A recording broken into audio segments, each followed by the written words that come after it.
احنا طبعا في البداية بنشكر حضرتك جدا على يعني شوية الوقت اللي هناخدهم من حضرتك دول، لان طبعا ده وقت غالي جدا علينا. شرفينا. في طبعا في البداية موضوع الناس كتير قوي بتسأل عليه، اللي هو موضوع الهرمونات، عملت حالة هلع للناس. وسعداء بيك يعني، وسعداء بجمهورك. ربنا يخليك. بالنسبة للهرمونات المستخدمة في إنتاج البولتي وحدي الجنسي، بيستخدم في البولتي بس. تمام. هي هرمونات تسمى الإيسايل تستوستيرون أو الميثايل تستوستيرون. تمام. الإيسايل أو الميثايل تستوستيرون هو نوعية كحولية، تمام؟ أيوة. من الهرمون، وليست مشبعة، أو بمعنى صح هو هرمون غير مشبع، تمام؟ شورت تشين أو قصير السلسلة، وده لا يتمتع بصفة الثبات داخل جسم الكائن الحي أو داخل جسم السمكة، تمام؟ عشان بس أطمنكم من البداية. تمام. يعني بمعنى أصح لو جيت في نهاية دورة تربية السمكة مش هتلاقيه. لو خدت عينة عشان تشوف اللي هي الوزرول تايم أو فترة ساعة مش هتلاقيه. طيب. تمام. نبدأ بقى من البداية. إيه البداية؟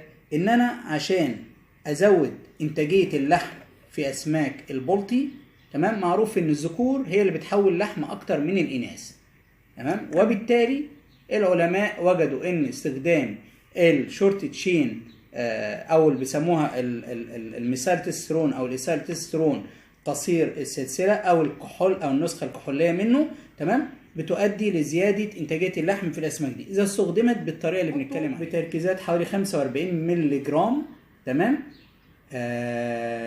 للكيلو. بتتخلط في العلف بيبقى بودرة في البداية.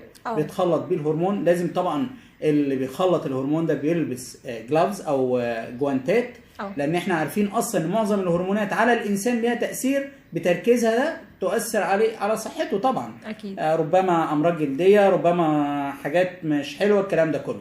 ولكن يبقى يلبس الجلافز أو الجوانتات وبيخلطها، بتخلط جيدا وبتنشر، تمام، في الهواء الطلق عشان تجف، وبعد كده بتبدأ تلقى للأسماك. احنا دورة تربية أسماك البلطي 6 شهور ل8 شهور، تمام؟ يبقى أنا عشان أبقى مطمن خالص 45 يوم يعني شهر ونص، عمر ما الهرمون هيتبقى في السمكة 5 شهور بعد الفترة دي.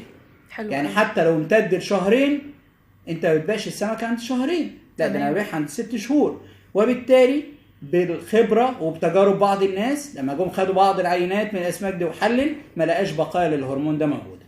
يبقى أنا السمكة هاكلها وأنا مطمئن للسبب دوت. طيب. ولكن هي ممكن بعض العلماء تثير بعض علامات الاستفهام على علاقة الهرمون بتأثير على مناعة السمكة بس، وليس على صحة الإنسان. أيوة. يعني بمعنى أصح إن ممكن السمكة بسبب استخدام الهرمون لا قدر الله، ودي مش مثبتة برضه، دي علامات استفهام، ده لسه ربما تحت البحث يعني. تحت البحث. تمام. ربما يتحور جهاز المناعة فيها، تمام، ويصبح قابل للإصابة ببعض الأمراض، وده بدأنا نشوفه في صور كتيرة جدا في البلطي في خلال ال5 سنين اللي فاتوا.